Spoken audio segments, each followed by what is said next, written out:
Hi! Hello friends. Once again welcome back to retail trader hub YouTube channel అండి. మీ అందరికీ మరొకసారి welcome. Market update today వీడియోతో మీ ముందు రావడం జరిగింది. సో, నిన్న ఏదైతే మనకి బడ్జెట్ ఆఫ్టర్ ఎఫెక్ట్ ఏదైతే ఉందో, సో దాని తర్వాత కంటిన్యూషన్ ఈరోజు ఉండొచ్చు అని చెప్పి మనం నిన్న డిస్కస్ చేయడం జరిగింది. అండ్ కొన్ని సపోర్ట్ లెవెల్స్ అవి కూడా మనం డిస్కస్ చేసాం కదా! సో, మీరు చూడొచ్చనమాట అండి. సో, నిఫ్టీ అయితే బానే ఉంది. బట్ కానీ బ్యాంక్ నిఫ్టీ కొంచెం వీక్‌గా ఉందని చెప్పి నిన్న మనం డిస్కషన్ కూడా చేయడం జరిగింది. ఎందుకంటే నిన్న క్యాండిల్ స్ట్రక్చర్ ఫార్మేషన్ బట్టి నిఫ్టీలో అయితే కొంచెం స్ట్రెంత్ ఉంది. బట్ కానీ బ్యాంక్ నిఫ్టీ కొంచెం వీక్‌గా ఉందని నేను చెప్పడం జరిగిందనమాట అండి. ఈరోజు మీరు అబ్జర్వ్ చేస్తే గనక సేమ్ అదే రిపీట్ అవ్వడం జరిగింది ఫ్రెండ్స్. మీరు చూస్తే గనక సో, నిఫ్టీ చాలా బాగా హోల్డ్ అవ్వడం అనేది ఇక్కడ మీరు అబ్జర్వ్ చేయొచ్చనమాట అండి. సో, నిఫ్టీ చాలా బాగా హోల్డ్ అయితే అవ్వడం జరిగిందనమాట అండి. రైట్. సో, అయితే ఇనీషియల్‌గా ఏదైతే మూవ్ వచ్చిందో సో, దాని తర్వాత కొంచెం గ్రాడ్యుయల్‌గా ఈ కన్సాలిడేషన్ జోన్‌లోనే సో, ట్రేడ్ అవ్వడం అనేది మీరు అబ్జర్వ్ చేయొచ్చనమాట అండి. సో, నిఫ్టీ అయితే సో, యాక్చువల్‌గా బ్యాంక్ నిఫ్టీ చార్ట్ చూసినప్పుడు మీకు అర్థమవుతుంది. యాక్చువల్‌గా నిఫ్టీ చాలా స్ట్రాంగ్‌గా ఉన్నట్టనమాట. ఎందుకంటే బ్యాంక్ నిఫ్టీ చాలా ఎక్కువగా నెగెటివ్‌గా సో, రియాక్ట్ అవ్వడం అనేది జరిగిందనమాట అండి. సో, డైరెక్ట్‌గా బ్యాంక్ నిఫ్టీ సో, చార్ట్ ఒకసారి చూసేద్దాం అనమాట అండి. సో, బ్యాంక్ నిఫ్టీ చార్ట్ చూస్తే look at this friends. Right. నిన్న క్యాండిల్ తర్వాత bank Nifty compare to Nifty వీక్‌గా ఉందని నేను క్లియర్‌గా చెప్పడం జరిగింది. అండ్ పొటెన్షియల్‌గా లెవెల్ టెస్ట్ చేయొచ్చు. దట్ ఈస్ 51,200 అని చెప్పి మనం అనుకోవడం జరిగింది కదా! యాక్చువల్‌గా ఆ లెవెల్ కూడా బ్రీచ్ అయిపోయి 50,800 లెవెల్ కూడా టెస్ట్ అవ్వడం జరిగింది. అండ్ ఒక డబ్ల్యూ ఫార్మేషన్ అనేది రావడం జరిగిందనమాట అండి. So, which is a good sign అనమాట ఒక రకంగా. కనీసం కొంచెం ఇక్కడ ఇండెక్స్ హోల్డ్ అవుతుంది, బాటమ్ అవుతుందని చెప్పి నేను చెప్పడం జరిగింది. అండ్ ఈ రేంజ్‌లో కొంచెం కన్సాలిడేషన్ అవ్వచ్చు అని చెప్పి మనం అనుకున్నాం కదా! అండ్ ప్రీవియస్‌గా ఆల్రెడీ ఇక్కడ కన్సాలిడేషన్ అయిన జోన్ లెవెల్ అని చెప్పి నేను డ్రాయింగ్ మీకు క్లియర్‌గా నేను ఎక్స్‌ప్లెయిన్ చేయడం జరిగింది. సో, ఆ లెవెల్‌కి రీచ్ అవ్వచ్చు, టెస్ట్ అవ్వచ్చు అని చెప్పి నిన్న కూడా ఎక్స్‌ప్లెయిన్ చేయడం జరిగింది కదా! సో, అదే లెవెల్స్ దగ్గర ఈరోజు ఒక సపోర్ట్ తీసుకోవడం జరిగింది. ఒక బౌన్స్ అనేది రావడం జరిగింది. కైండ్ ఆఫ్ డబ్ల్యూ ఫార్మేషన్ అనేది ఇక్కడ మీరు అబ్జర్వ్ చేయొచ్చనమాట అండి. సో, ఈ నెక్ లైన్ బ్రేక్ అయితే ఈ ట్రెండ్ కంటిన్యూ అయ్యే ఛాన్సెస్ ఖచ్చితంగా ఉన్నాయన్నమాట అండి. రైట్. సో, అయితే కన్సాలిడేషన్ జోన్ కొంత టైం తీసుకుంటుందన్నమాట అండి. సో, ఒకవేళ బౌన్స్ అయినా కూడా మళ్ళీ 51,800 అండ్ 52,000 లెవెల్స్ దగ్గర ఒక రెసిస్టెన్స్ అనేది ఖచ్చితంగా ఉంటుందన్నమాట అండి. సో, మళ్ళీ ఒక రెసిస్టెన్స్ వచ్చి ఛాన్స్ అయితే ఉంది. అండ్ 15 మినిట్స్ టైమ్ ఫ్రేమ్‌లో క్లియర్ కట్‌గా it's a lower high, lower లో ఫార్మేషన్ అనమాట అండి. క్లియర్ కట్‌గా డౌన్ ట్రెండ్ అనేది మనకి చాలా విజిబుల్‌గా కనిపిస్తుందనమాట అండి. రైట్. అయితే ఇన్‌స్టిట్యూషన్స్ మాత్రం ఎఫ్ఐఐస్‌కి డబ్బులు రైట్ ఎక్కడి నుంచి తెచ్చి అమ్ముతున్నారో అని మనకు అనిపిస్తా ఉంటది కదా! యాక్చువల్‌గా రీసెంట్ టైమ్‌లో they are also become short term players అండి. సో, ఈ కైండ్ ఆఫ్ స్పెక్యులేషన్ యాక్టివిటీ ఇది ఎంకరేజ్ చేసింది. ఈ స్పెక్యులేషన్ యాక్టివిటీ ఎప్పుడు ట్రిగ్గర్ అయిందంటే ఎప్పుడైతే లాంగ్ టర్మ్ ఎవరైతే ఇన్వెస్ట్ చేస్తుంటారో వాళ్ళకి టాక్స్ ఇన్సెంటివ్స్ అవి గవర్నమెంట్ ఏమి ఇవ్వలేదనుకోండి. Let us say long term నిన్న కూడా నేను ఎక్స్‌ప్లెయిన్ చేశాను కదా! 10% షార్ట్ టర్మ్, 15% అంటే వై షుడ్ ఐ టేక్ 5% ఆహ్, టాక్స్ సేవింగ్ గురించి స్టాక్‌లో ఒక రోజులో, ఒక గంటలో 5% రియాక్ట్ అవుద్ది కదా! సో, నేనెందుకు రిస్క్ తీసుకోవాలని చెప్పి మన పోర్ట్‌ఫోలియో ఒక రోజులోనే 5% చేంజ్ అయిపోవచ్చు కదండీ! రైట్. సో, అందువల్ల లాంగ్ టర్మ్ యాటిట్యూడ్ అనేది కిల్ అయిపోయింది యాక్చువల్‌గా. సో, ప్రీవియస్‌గా ఇట్ ఈస్ ఇన్సెంటివైజ్డ్ రైట్. మీరు 1 ఇయర్ దాటి హోల్డ్ చేసి లేదా 3 ఇయర్స్ దాటి హోల్డ్ చేసి ఉంచండి. రైట్. బాండ్స్‌లో అది కూడా ఇండెక్సేషన్ బెనిఫిట్స్ ఇవ్వండి. అవన్నీ స్లోగా దే ఆర్ కిల్లింగ్. ఒక్కొక్కటి తీసేస్తా వస్తున్నారన్నమాట అండి. ఐ డోంట్ నో ఒక రకంగా స్పెక్యులేషన్ కంట్రోల్ చేయాలి, రెగ్యులేట్ చేయాలని చెప్తున్నారు పైకి. బట్ కానీ తీసుకునే స్టెప్స్ దానికి ఆపోజిట్‌గా ఉంటున్నట్టుగా మీరు క్లియర్‌గా అబ్జర్వ్ చేయొచ్చనమాట అండి. లెట్ అస్ సే రియల్‌గా స్పెక్యులేషన్‌కి they want to reduce speculation తగ్గించాలనుకుంటే గనక long term capital gain tax పెంచాల్సిన అవసరమే ఉంది. సో, అప్పుడు పీపుల్ ఓకే. కొంచెం ఆ టాక్స్ ఎక్స్‌ట్రా ఆ పర్సెంటేజ్ సేవ్ చేయొచ్చు కదా! అని కొంచెం హోల్డ్ చేసి కొంత రైట్. సో, అంటే మార్కెట్‌లో కొంత సో, డెలివరీ పర్సెంటేజ్ పెరిగే ఛాన్స్ ఉంటది కదా! Right. And weekly options, weekly expiries introduce చేయమని ఎవరు చెప్పారు? రైట్. సో, దానివల్ల they want business, they want money. But at the same time పైకి మాత్రం రిటైల్ పీపుల్ లాస్ అయిపోతున్నారు. చాలా ఇన్ని కోట్లు లాస్ అయిపోతున్నారు అని చెప్తా ఉంటారు. బట్ కానీ దే వాంట్ బిజినెస్, ఎక్స్‌చేంజెస్ చక్కగా ఎవ్రీ డే ఒక ఎక్స్‌పైరీ వచ్చేలాగా సెట్ చేయడం జరిగింది. అండ్ మనం కూడా అందరూ కూడా every day hero zero trades and every day people are ready to trade each and every expiry అనమాట అండి. రైట్.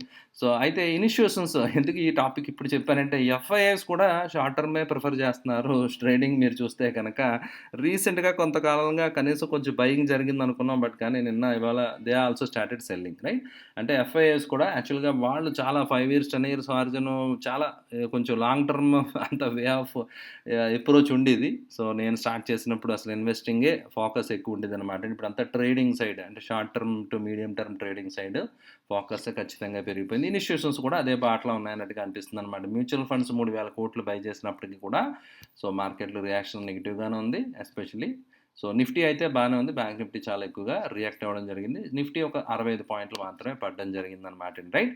అయితే అడ్వాన్స్ డిక్లైన్ మీరు చూస్తే కనుక 340 కంపెనీస్ పెరిగినట్టుగా ఇక్కడ మీరు అబ్జర్వ్ చేయొచ్చు. బట్ కానీ చాలా సెలెక్టెడ్ స్టాక్స్‌లో మాత్రమే ఆ మొమెంటమ్ ఉందనమాట అండి. బట్ కానీ చాలా స్టాక్స్ కొంచెం ప్రైస్ రియాక్షన్ అనేది మీరు అబ్జర్వ్ చేయొచ్చు అనమాట. అండ్ ఎస్పెషల్లీ నిన్న ఏదైతే ఎక్సైజ్ డ్యూటీ అవి ఇంపోర్ట్ ఇవి తగ్గించడం జరిగిందో గోల్డ్ని, they brought it down to some 6% కదా. గోల్డ్లో there is some sudden surprise అనమాట అండి. గోల్డ్ ప్రైజెస్ బాగా పడడం జరిగింది. రైట్. సో గోల్డ్ ఫ్యూచర్ అనేది ట్రేడ్ అవుతుంది. బట్ కానీ గోల్డ్ స్పాట్ చార్ట్ అది మీరు చూస్తే కనుక there was some decent amount of correction అనమాట అండి. కొంచెం డీసెంట్గానే పైనుంచి లైక్ 7% ఆ రేంజ్లో గోల్డ్ కరెక్షన్ రావడం జరిగిందనమాట అండి ఫ్రెండ్స్. రైట్. ఓకే. సో అయితే ఇది కంటిన్యూ అవ్వి ఇంకా కొంచెం ఫర్దర్గా ఛాన్సెస్ ఉన్నాయన్నమాట అండి. సో ఎవరికైనా ఇంట్రెస్ట్ ఉంటే ఆబ్వియస్గా గోల్డ్ బాండ్స్ అనేది బెస్ట్ ఆప్షన్ అనమాట అండి. ఎస్జీబీ సవరైన్ గోల్డ్ బాండ్స్ అని చెప్పింది ఇది. So that is going to be the best option అనమాట అండి. Right. And US dollar to Indian rupees మీరు చూడొచ్చు అనమాట అండి. యూఎస్ డాలర్ ఐఎన్ఆర్ అనేది మీరు చూడొచ్చు. And US 10 year right. So bond yield అనేది కూడా సో మీరు ఇక్కడ అబ్జర్వ్ చేయొచ్చు అనమాట అండి. US 10 year bond yields right. ఇవి కూడా మనం ట్రాక్ చేస్తూ ఉండాలి. ఎస్పెషల్లీ డాలర్ ఇండెక్స్ అనేది కూడా చూస్తూ ఉండాలి ఫ్రెండ్స్. డాలర్ ఇండెక్స్ అనేది యాక్చువల్గా రైట్ కొంచెం ఇట్ ఈస్ మెయింటైనింగ్ అనమాట అండి. Which is a good sign. Right. ఈ యాక్చువల్గా చాలా పీక్ అయిపోయింది కదా ఇది dollar index. It is like bunch of కొన్ని కరెన్సీస్ కలిపి ఫామ్ అయిందనమాట అండి ఇది. ఓకే. సో ఆ డాలర్ ఇండెక్స్ అయితే కూల్ ఆఫ్ అవడం which is a good sign అనమాట అండి. Right. But I think only dollar itself is increasing అనమాట అండి. సో డాలర్ ఒకటి మాత్రం పెరుగుతుంది. అందుకే మీరు చూస్తే డాలర్ ఇండియన్ రూపీ ఇది ఇంకా బ్రేక్అవుట్ అవుతే కొత్త కొత్త హైస్కి వెళ్ళిపోవడం అనేది ఇక్కడ మనం క్లియర్గా అబ్జర్వ్ చేయొచ్చు అనమాట అండి. ఓకే అండి. Right. And coming to our sector analysis and global indices కూడా చూసేద్దాం ఒకసారి. ఈరోజు ఏ సెక్టర్ ఎలా పెర్ఫామ్ చేసింది అనేది. So media okay we can neglect small cap. Look at this. Small క్యాప్లో వండర్ఫుల్ బౌన్స్ వచ్చేసింది ఒక రోజులోనే. వాట్ ఎవర్ లైక్ డిప్స్ వచ్చినాయి రీసెంట్ టైమ్స్లో they are all very short lived అండి. చాలా షార్ట్ లివ్డ్ డిప్స్ కింద వస్తున్నాయి అనమాట అండి. ఇమీడియట్ బయింగ్ వస్తుంది. That is because of liquidity. నిన్న అండ్ లైవ్ స్ట్రీమ్లో కూడా నేను ఎక్స్ప్లెయిన్ చేశాను కదా. యాంపుల్ లిక్విడిటీ అనేది మ్యూచువల్ ఫండ్స్ దగ్గర ఉంది కాబట్టి they are ready to jump and pump అనమాట అండి money. Right. And small cap index is doing good. Mid cap బాగానే ఉంది. సో ఆల్ సెక్టర్ ఇండెక్సెస్ బాగానే ఉన్నాయి అనమాట అండి. బట్ బ్యాంకింగ్ అనేది కొంచెం అండర్ పర్ఫామ్ చేయడం జరిగింది. బట్ చాలా సర్ప్రైజింగ్లీ వాల్యుయేషన్స్ పరంగా ఎస్పెషలీ పిఎస్యూ బ్యాంక్స్ కంటే ప్రైవేట్ బ్యాంక్స్ మీరు చూడొచ్చు అనమాట అండి. వాల్యుయేషన్ పరంగా చాలా రీజనబుల్గా ఉన్నాయన్నమాట అండి. సో బ్యాంకింగ్ ఇండెక్స్ లెవెల్లో పిఈ మల్టిపుల్ ఇవన్నీ కూడా మీరు చూసినా కూడా రీజనబుల్గా ఉంది. మార్కెట్ దీనికి ప్రీమియం ఇవ్వట్లేదు. అంటే మనీ షిఫ్ట్ అయిపోతుంది లైక్ బ్యాంక్స్ నుంచి అదర్ అసెట్ క్లాసెస్కి ఇవన్నీ అంటున్నారు కదా. బట్ కానీ స్లోగా ఇప్పుడు హ్యాబిట్ ఇట్ టేక్స్ టైం కదా ఫ్రెండ్స్. డెఫినెట్గా ఓవర్నైట్ ఏమీ అయిపోదు. స్లోగా మళ్ళీ బ్యాంక్స్ పికప్ అయిన తర్వాత మళ్ళీ వాల్యుయేషన్ బాగుంది కాబట్టి ఎవరైతే మీడియం టు లాంగ్ టర్మ్ మీతో ఉంటారో డెఫినెట్గా ఐటీబీస్ కానీ బ్యాంక్ బీస్ లాంటివి కానీ స్లోగా అక్యూములేట్ చేసుకోవడం అనేది ఇట్స్ ఏ గుడ్ థింగ్ అని నా ఒపీనియన్ అనమాట friends. Okay. And coming to global indices చూస్తే కనుక India VIX look at this. ఈరోజు కూడా ఫర్దర్గా దాని బేస్కి వచ్చేయడం జరిగిందనమాట అండి. బట్ ఈ కైండ్ ఆఫ్ డబ్ల్యూ అనేది బ్రేక్ అయితే రాలేదు. సో ప్రస్తుతానికైతే ఇది నెగ్లెక్ట్ చేయొచ్చు. ప్రస్తుతానికి ఇది మనం నెగ్లెక్ట్ చేయొచ్చు అనమాట అండి. సో ఎందుకంటే బడ్జెట్ ఎఫెక్ట్ అనేది మార్కెట్ చాలా సక్సెస్ఫుల్గా అబ్జర్వ్ చేసేయడం జరిగింది. రైట్. అండ్ స్లోగా ప్యానిక్ అయితే లేదు. బట్ కానీ స్లోగా గ్రాడ్యువల్గా సో విక్స్ అయితే క్రష్ అయిపోవడం జరిగిందనమాట అండి. సో డికే అనేది వండర్ఫుల్ డికే రావడం జరిగింది. ఎవరైతే ఆప్షన్ సెల్లింగ్ చేస్తారో definitely so they are in very good shape అనమాట అండి. రీసెంట్ టైంలో మంచి ప్రాఫిట్స్ వచ్చి ఉంటాయి. అండ్ నేను కూడా కొన్ని స్ట్రాటజీస్ డిప్లాయ్ చేశాను. And not only for now కొంచెం ఫార్ లాంగ్ డేటెడ్ ఆప్షన్స్ అంటాం అనమాట అండి. డిసెంబర్ కూడా కొన్ని నేను లైక్ సిఎస్పి అంటాం ఫ్రెండ్స్, క్యాష్ సెక్యూర్డ్ పుట్ అని కవర్డ్ కాల్ అని చెప్పి ఇలాంటి స్ట్రాటజీస్ ఉంటాయన్నమాట అండి. Right.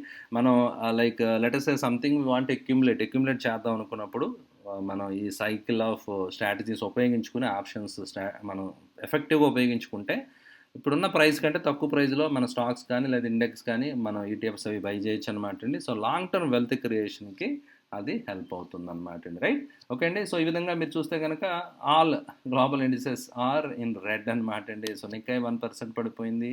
And Dow DAX everything is right red అనమాట అండి. డాక్స్ ఆల్సో 1% పడింది, రైట్.